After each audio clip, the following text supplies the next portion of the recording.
we're going to continue on with our shed build here, and we're actually going to go into SketchUp and make something today. And what we'll make is the first board for the floor. So when you look down at this person's foot, there's a green board there, and we're going to make that board. Now this shed is an 8-foot by 12-foot shed.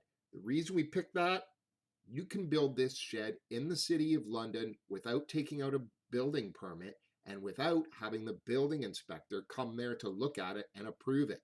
So when you look at this, and this is straight from the City of London website, it says the size, a shed under 108 square feet does not require a building permit. So when we build an 8 by 12-foot shed, we use 3 pieces of plywood, which are 8 feet long and 4 feet wide. We use 3 of them to make an 8 by 12-foot shed. That gives us a total square footage of 96 square feet, which is underneath, it's lower than the 108 square foot maximum that you can have before you need to get a building permit. And you use 3 sheets of plywood. It's just a very common size of shed to build and put in somebody's yard. So I decided to stick with that for this project. We're going to build a 2x6 today. A 2x6, you can buy this exact 2x6 that we're going to make at Home Depot for $16. If you look up here, it says 2x6 by 12. That's what you would pick up.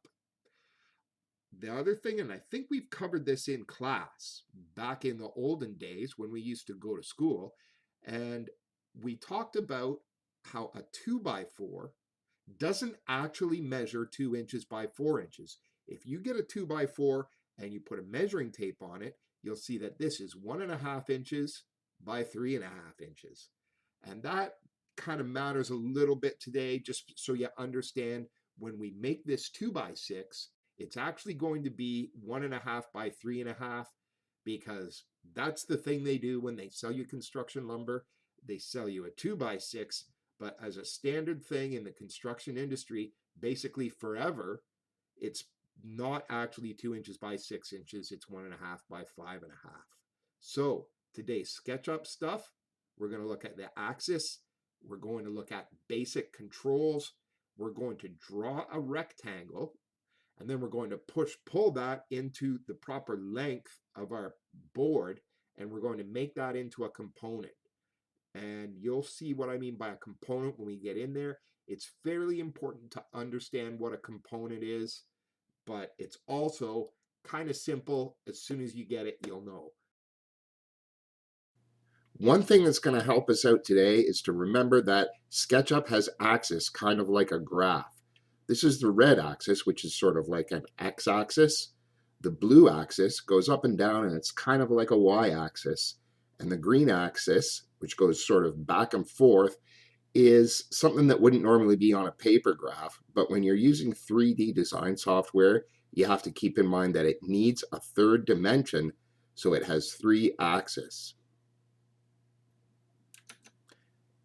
The reason we need to know this when we're making rectangles is that SketchUp kind of needs to know which way the rectangle has to face.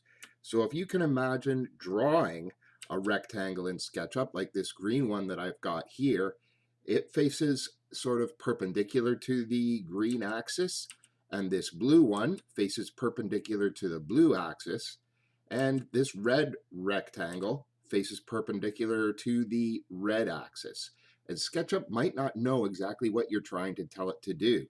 So when we're trying to draw rectangles in SketchUp, you would just go over to the left toolbar, grab your rectangle tool, and I can start drawing a rectangle, say, from the bottom of that rectangle there. And you can see right now as I'm moving my cursor, the shape of the rectangle sometimes changes from red to blue. And if I click that right now and drag it out, it's kind of mostly wanting to stay with the edges being all blue, which means that that rectangle is sort of drawn on the floor. And that can be frustrating if you don't want it drawn on the floor. So if you can imagine, I would like the rectangle to be, to sort of match up with the green rectangle. There is a simple way of getting it to sort of do what you want, a little bit of a cheat that I find mostly works, and that is to grab the orbit tool and to rotate yourself till you're kind of looking straight onto that green rectangle. So now that I'm looking straight onto it, if I take my rectangle tool, I should be able to draw a rectangle that is in the same direction as that green rectangle. And right now I can tell I've got it because the outer edges of the rectangle that I'm drawing are green, and that means that it's in the green plane. So if I go like that, now my rectangle is parallel with my original green rectangle. And that's how you can usually get SketchUp to do what you want, is to aim it where you want to look when you're drawing your shape.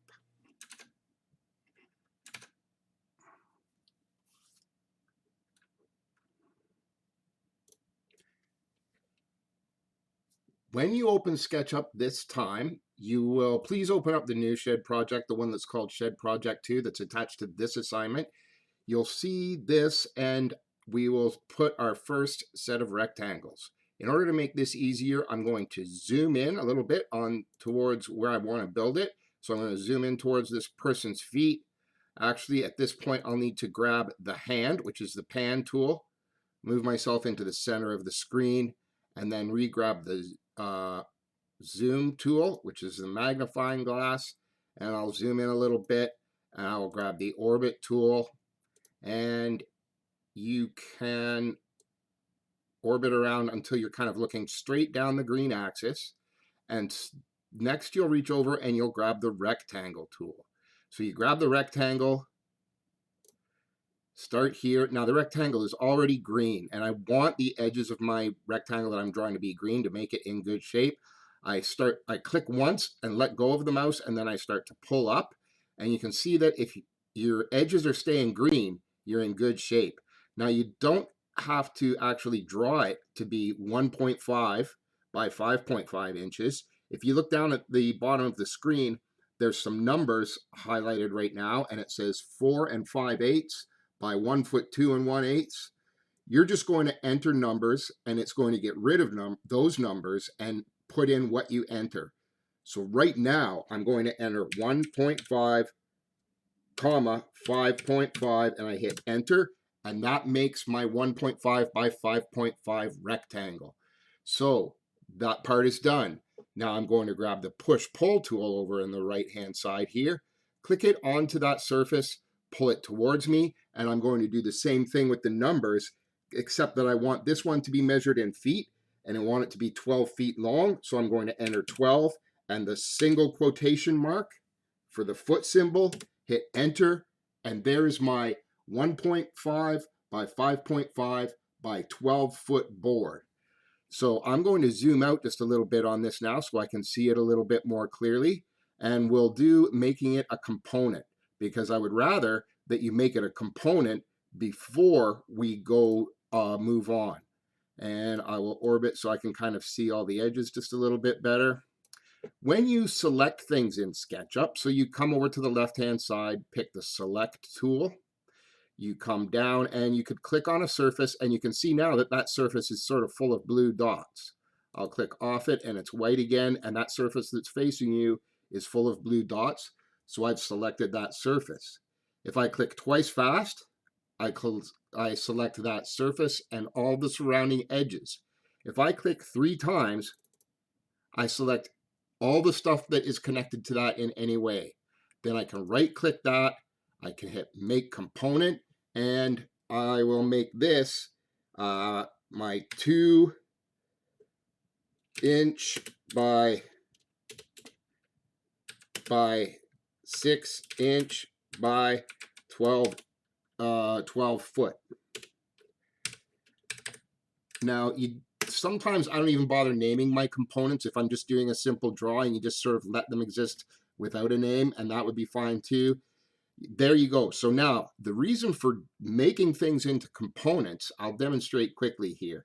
When you make something in SketchUp, and say you put another rectangle, push pull it, and you go to work with it, you go to move it.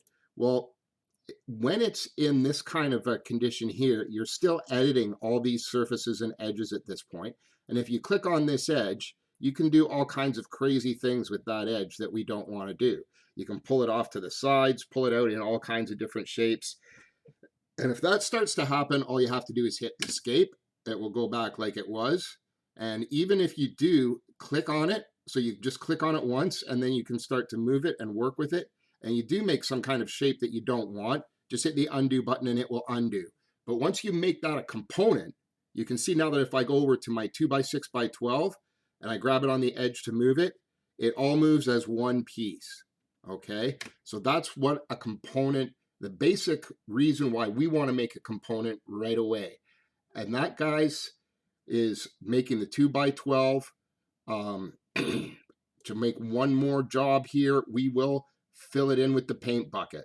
And with the paint bucket, you can go to, this is home or this is browse, and browse shows you all the different things that you can do. You can make just colors. So if you wanted a pink 2x6, you could make it pink. If you wanted a red 2x6, you could make it red. Or you also have things like metal. You have landscaping and vegetation. So I could make a weird grass covered 2x6. Or what we want is called wood, right? So when you look at the wood, I would pick the green because it looks like pressure treated lumber that you would use for the bottom of a shed, because it might be close to the ground and exposed to some moisture and some dirt and some insects. So when you color that green, just save your drawing and you're done for the day. And thank you very much for watching and have a great day.